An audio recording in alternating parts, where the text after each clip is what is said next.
হবে না, হলেও আপনার এই ফলটা বেশি বড় হবে না, হবে ছোট ছোট, ঠিক আছে। আর ফলটা পকে ধরবে।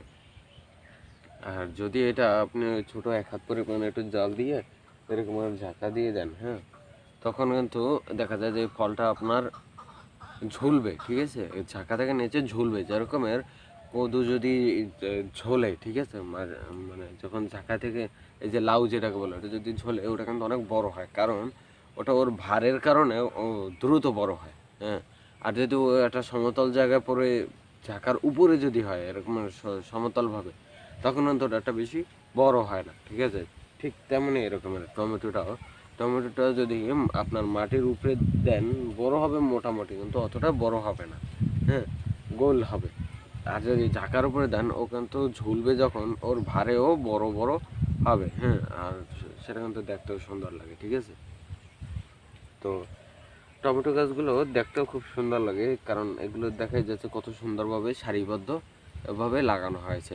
আমার এদিকেও অনেক দূর পর্যন্ত, এমনকি এদিকেও এই হাতের নাগাল পর্যন্তই, হ্যাঁ। এই ওই দিকে একটু বেশি, ঠিক আছে।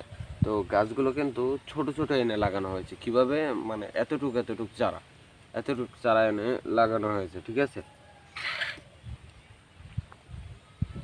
তো সেই চারাগুলোকে কিন্তু যত্ন নিয়ে আজকের এই এত বড় বানানো হয়েছে গাছগুলো। আর এই গাছগুলোকে এই ঝাঁকার উপরে উঠিয়ে দেওয়া হয়েছে, ঠিক আছে। কিছুদিনের ভিতরেই এগুলো পুরো ঝাঁকার উপরে বসে পড়বে এই গাছগুলো, ঠিক আছে।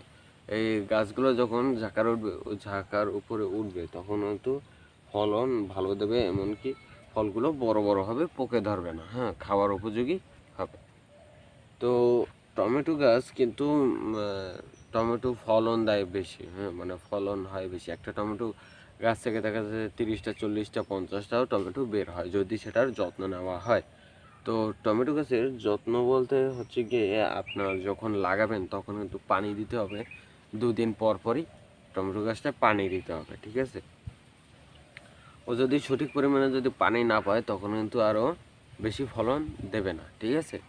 আপনার ফলন কম হবে, বেশি ভালো হবে না, ঠিক আছে। আর এই গাছগুলো যদি ঝাঁকার উপরে যদি নাও দেয়, তারপর হবে মাটিতে, কিন্তু ততটা ভালো হবে না। দেখা যায় যে ইঁদুরে কেটে ফেলবে, তারপর আপনার পোকে ধরবে ফলগুলোকে, তারপর পিঁপড়ায় ধরবে এই মানে গাছের আগাটাকে, তখন আমাদের গাছ মরে যাওয়ার সম্ভাবনা আছে, যে ফলটা যে হবে ওটাও পচে যাওয়ার সম্ভাবনা আছে, ঠিক আছে। তো একটু কষ্ট করে ঝাঁকা দেওয়াই ভালো, কারণ এটাই হচ্ছে যে ভালো পদ্ধতি, হ্যাঁ। আর যারা মূলত চাষ করে, হ্যাঁ, টমেটো গাছ চাষ করে, তারা কিন্তু এরকম আর কোরস করে লাঠি বাঁধে, মানে গাছের গোড়া থেকে কোরস করে লাঠি বাঁধার পর 2 সাইডের গাছ আইল বা সারিবদ্ধভাবে যে লাগিয়ে যায় অনেক জায়গা নিয়ে, তারা চাষ করে, তারা কিন্তু ওই গাছগুলোকে এরকম ঝুলিয়ে ঝুলিয়ে বেঁধে দেয়।